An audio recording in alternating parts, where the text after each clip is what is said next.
नमस्कार. श्री स्वामी समर्थ. नमस्कार. कसे आहात आपण सगळे? आपल्यापैकी बऱ्याच जणांना ही समस्या असते की मनात सतत नकारात्मक विचार म्हणजे नेगेटिव्ह थॉट्स ज्यांना आपण म्हणतो ते थैमान घालत असतात आणि ह्याने आपण अगदी बेजार होऊन जातो, अगदी हैराण होतो.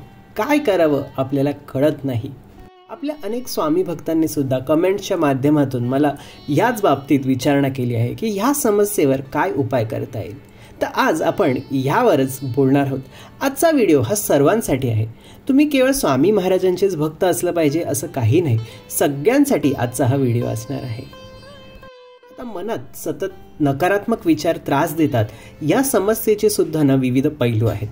काहींना दुसऱ्यांबद्दल नेगेटिव्ह विचार किंवा वाईट साईट विचार मनात येतात आणि मग त्यामुळे त्यांना मनात गिल्ट, अपराधी भावना येते आणि त्याने ते हैराण होतात.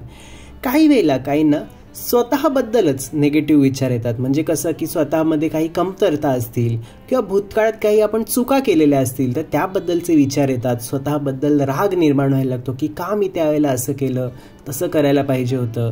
किंवा आता जर एखादी कमतरता असेल ना तर त्यावरून ते स्वतःला कोसत बसतात की मी अमुक करण्याच्या लायकच नाही. स्वतःचे जे काही सगळे दोष आहेत त्यावर ते चिंतन करत बसतात.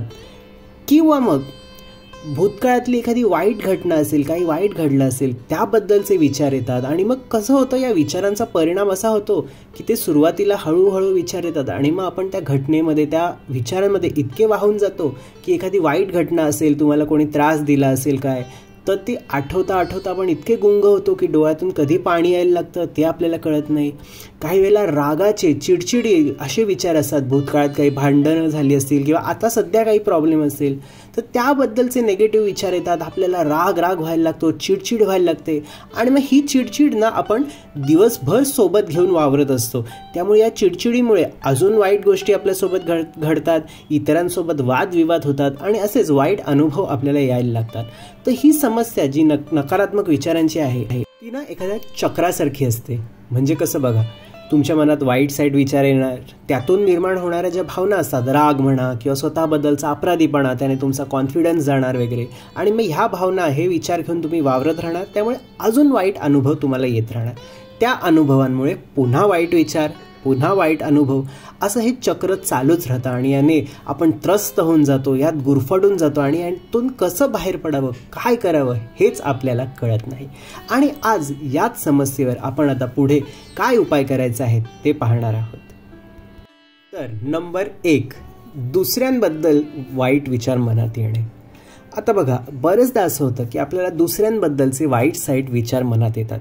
काही वेळेला रागाची भावना असते किंवा इतर कुठली काही भावना असते, त्यातून हे असे वाईट विचार आपल्या मनात येतात. दुसऱ्याचं वाईट व्हावं वगैरे असं, ह्या प्रकारचे विचार. आणि मला माहिती आहे की आपण ते मुद्दाम करत नसतो, पण अनावधानाने चुकून असे विचार मनात येऊ लागतात. आपल्याला त्याबद्दल गिल्ट येतं, अपराधी वाटायला लागतं, स्वतःचीच लाज वाटायला लागते की अरे हे असा विचार मी कसा काय करू शकलो, त्या व्यक्तीच्या बद्दल असा विचार माझ्या मनात आलाच कसा काय. आणि मग हे गिल्ट असते ना, ही अपराधी भावना स्वतःलाच आपल्याला खायला लागते आणि आपल्याला स्वतःलाच आपण त्याबद्दल शिक्षा द्यायला लागतो. ह्या बाबतीत आपण काय करायचं आहे तर बघा, ह्यासाठी देवाची आपण क्षमा मागायची, स्वामींची क्षमा मागायची की स्वामी माफ करा, मी मुद्दाम असे वाईट विचार त्या व्यक्तीबद्दल नाही करत आहे, मला नाही माहीत असे विचार माझ्या मनात काय येत आहेत, हे चुकून येत आहेत, तर स्वामी मला माफ करा, मला ह्यातून सोडवा, हे वाईट विचार थांबवा. दुसरी गोष्ट म्हणजे आपण स्वतःला सुद्धा माफ करायचं आहे की हो झालं, चुकलं, माझ्या मनात चुकून विचार आले, मी मुद्दाम नाही केलं, आणि स्वतःला क्षमा करायची. आणि तुम्हाला वाटलंच तर त्या व्यक्तीची सुद्धा मनातल्या मनात, आपल्या मनातल्या मनात माफी मागायची आहे. समोर जाऊन माफी मागा वगैरे मी असं नाही सांगत, मनातल्या मनात माफी मागायची की माफ कर, मला माझ्या मनात असे तुझ्याबद्दल विचार आले, मी मुद्दाम नाही केले. असं करून ही गोष्ट सोडून द्यायची आहे आणि स्वतःला माफ करणं हे महत्त्वाचं आहे. हे केल्यावर तुम्ही अनुभव घ्या की तुम्हाला असं खूप हलकं वाटायला लागेल, खूप प्रसन्न आणि छान वाटायला लागेल. नंबर 2, सततचे वाईट विचार मनात त्रास देणे.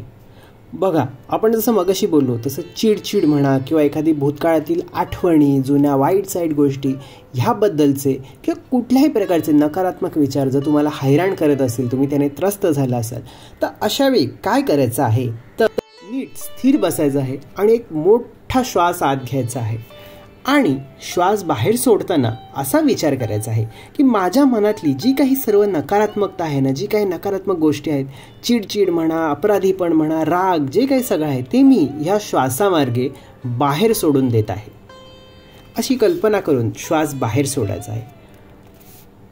पुन्हा श्वास घ्यायचा आहे आणि पुन्हा हा मोठा श्वास घेताना अशी कल्पना करायची आहे की या जगातली जी काही सर्व चांगल्या गोष्टी आहेत, जी काही शांतता आहे, आनंद आहे आणि सगळी जी काही सकारात्मकता आहे ना जगातली, ती मी ह्या श्वासावाटे माझ्या आत खेचून घेत आहे. मी ह्या सगळ्या गोष्टी माझ्या स्वतःकडे आकर्षित करत आहे आणि तुम्हाला जाणवेल की ज्या काही चांगल्या गोष्टी आहेत, आनंद, उत्साह, सकारात्मकता, ह्या सगळ्या गोष्टी ह्या श्वासावाटे तुमच्या आत प्रवेश करत आहेत आणि बाहेर श्वास सोडताना मी सगळी जी काही नकारात्मकता आहे ना माझ्यातली ती बाहेर सोडत आहे. अशा प्रकारे ना 3दा असा मोठा श्वास घेऊन ह्या ज्या गोष्टी आहेत, ह्या ज्या कल्पना आहेत त्या करायच्या आहेत. तुम्हाला जाणवेल की जसं तुम्ही ही क्रिया कराल ना, जसं 3रा श्वास होईल तसं तुम्हाला खूप पहिल्यापेक्षा खूप छान, हलकं आणि फ्रेश वाटायला लागेल. असं थोड्या थोड्या वेळाने तुम्ही करत राहायचं आहे, म्हणजे 1-1 तासाच्या गॅपने म्हणा किंवा जसं तुम्हाला जमेल ना तसं थोड्या थोड्या वेळाने ही क्रिया करत राहायची आहे. तुम्हाला याचा ना खूप चांगला अनुभव येईल. तुम्हाला जाणवेल की ज्या प्रकारे जेव्हा तुम्ही श्वासोच्छ्वासाचं हे करता ना ॲक्टिव्हिटी ही, तेव्हा तुम्हाला जाणवेल की खरंच सकारात्मक, चांगल्या भावना, चांगली ऊर्जा, उत्साह, आनंद जो काही आजूबाजूला आहे तो खरंच खेचून घेत आहे मी आज आणि तुम्हाला ते फीलसुद्धा होईल. नक्की ही जी ॲक्टिव्हिटी आहे ती पुढच्या वेळी जेव्हा तुम्हाला त्रास होईल ना असा नकारात्मक विचारांचा, तेव्हा नक्की करून बघा. आता नंबर 3, नवीन सवयी जोडा. ही ॲक्टिव्हिटी तशी खूप छान आहे. बघा, नवीन सवयी जोडायच्यात म्हणजे आपल्याला काय करायचं आहे की तुमचे जे विचार आहेत, नकारात्मक विचार आहेत, आपण काय होतं ज्यावेळेला असे विचार त्रास द्यायला लागतात, हैराण करतात, त्यावेळी आपण त्यांना थांबवण्याचा प्रयत्न करतो, कंट्रोल करण्याचा प्रयत्न करतो. पण हे बरंच कठीण असतं. त्यांना पूर्णपणे थांबवणं किंवा त्यांच्यावर मात करणं हे फारसं कठीण असतं. म्हणून आपण एक सोपी गोष्ट करायची आहे की आपण ना आपले लक्ष, आपले विचार जे आहेत, आपले लक्ष दुसरीकडे वळवायचं आहे. अशा गोष्टींकडे की ज्याबाबत तुमचे विचार आधीच खूप छान, सकारात्मक, पॉझिटिव्ह आहेत, अशा गोष्टींकडे वळवायचं आहे. म्हणजे बघा, तुम्ही तुमच्या एखाद्या आवडत्या व्यक्तीचा चेहरा डोळ्यासमोर आणू शकता. तुमची आई असेल किंवा तुमची मुलं असतील, ज्या व्यक्तीबद्दल तुमच्या मनात भरपूर प्रेम भावना आहेत आणि त्यांचा चेहरा डोळ्यासमोर आल्यावर तुमच्या मनात त्याच प्रेमाच्या भावना येतील, आनंदाच्या भावना येतील आणि ज्या नकारात्मक भावना आहेत त्या निघून जातील. तुमच्याकडे एखादा पाळीव प्राणी असेल, तुम्हाला कुठले प्राणी आवडत असतील, काहींना कुत्रा आवडतो, काहींना मांजरी आवडतात, तर त्या गोष्टीकडे तुमचं लक्ष वळवा. किंवा खाण्याच्या गोष्टी असतील, तुम्हाला खाण्याचे कुठले पदार्थ आवडत असतील, कुठलं रेस्टॉरंट खूप आवडत असेल, तिथलं वातावरण वगैरे, तर तिकडे तुमचं लक्ष वळवायचं आहे.